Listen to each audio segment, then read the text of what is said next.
Ассаламу алейкум рахматуллахи баракатух. Қыздар, қалай жағдайларыңыз? Шеберлерім, біз бүгін осындай керемет бони тігетін боламыз. Егер сіз менің каналымда алғаш рет болсаңыз, онда каналға тіркеліп алыңыз.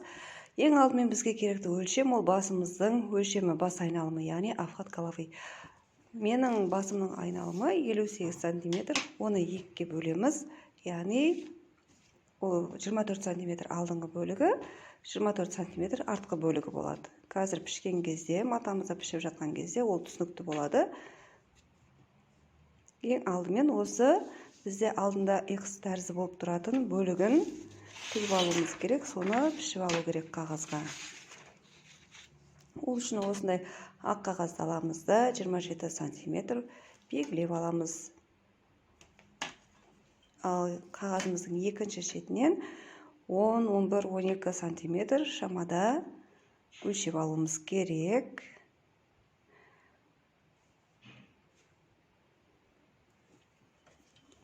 Ал екінші шетінен болса 3 сантиметр өлшеп алсақ жетеді. Енді осы екі сызған белгілеген нүктелерімізді бір-бірімен қосамыз. Түзу сызық сызу керек. Сол кезде бізде осындай үшбұрыш пайда болады, кішкене трапеция сияқты.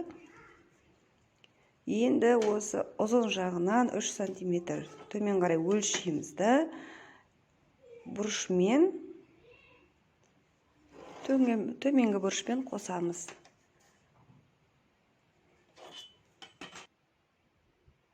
Асты ең алғашқы 27 сантиметр өлшеп алған жеріміз ізгеп болады. Енді осы өлшеп алған лекалымызды қиып алсақ та болады.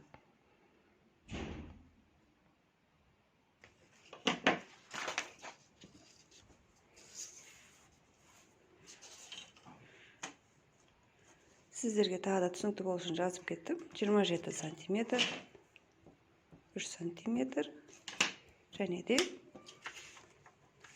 10 сантиметрден бастап 12-15 сантиметрге дейін өлшеп алсаңыздар болады. Менің матам трикотаж ХБ, яғни ХБ трикотаж.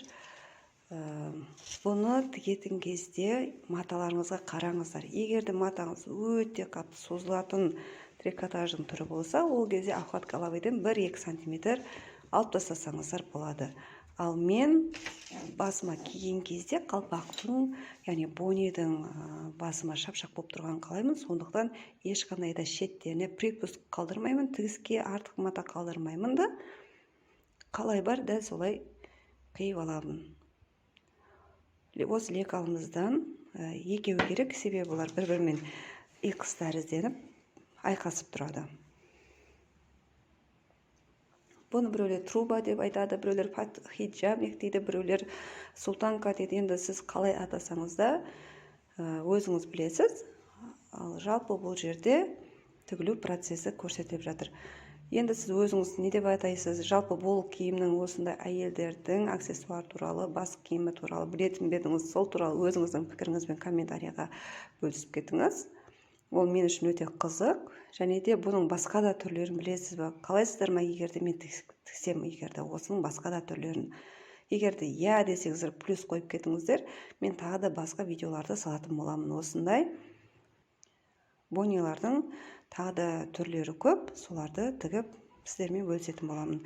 Енді бониміздің осы жаңағы айқасып тұрған бөліктің үстіңгі жағы керек бізге. Жалпы бұның ұзындығын 25 сантиметрден бастап ала берсеңіздер болады.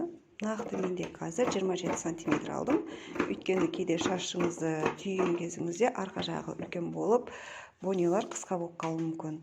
Не болмаса бас жағын ең соңында тігіп тастасаңыздар да болады.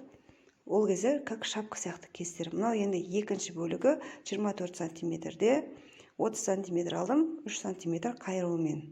Міне көріп тұрсыздар. Бұл жерде ені 24, ұзындығы, яғни басының биіктігіне қарай өздеріңіз өлшеп ала берсеңіздер болады. Жалпы 25 сантиметр ол норма. Енді осылай үстіңгі бөлігімен айқасқан бөлігін қосып аламыз да бір тігіс жүргіземіз.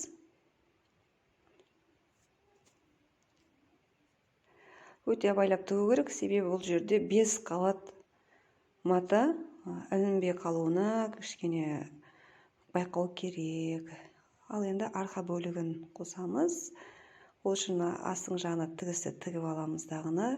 Екі оң жағын бір-бірімен беттестіре отырып, екі шетін тігіп шықсақ, біздің бонеміз дайын. Қыздар, видеода барлығы анық түсіндірілген. Егер де пайдалы болатын болса, каналға лайк басып, құрбыларыңызбен бөліссеңіздер, өте қатты қуанышты болар едім. Егер де каналымда алғаш рет болсаңыздар, онда каналға тіркелуді және де қоңырауды басып қоюды ұмытпаңыздар. Мінекей біздің бонеміз дайын болды. Соңына дейін менімен бірге болғандарыңызға рахмет. Баршаңызға Алла разы болсын, баршаңызға сәттілік тілеймін. Мына боненің бас жағын қаласаңыздар тігіп қойсаңыздар болады, қаласаңыздар бекітіп тіксе де болады. Егер ұзындау болсаңыздар, бас жағын бекітетін болсаңыз, ол кезде как шапочка болады. Шапка сияқты шашыңыз шығып кетпейді, солай кие берсеңіз әбден болады. Баршаңызға рахмет. Келесі видеоларда кездескенше сау болыңыздар.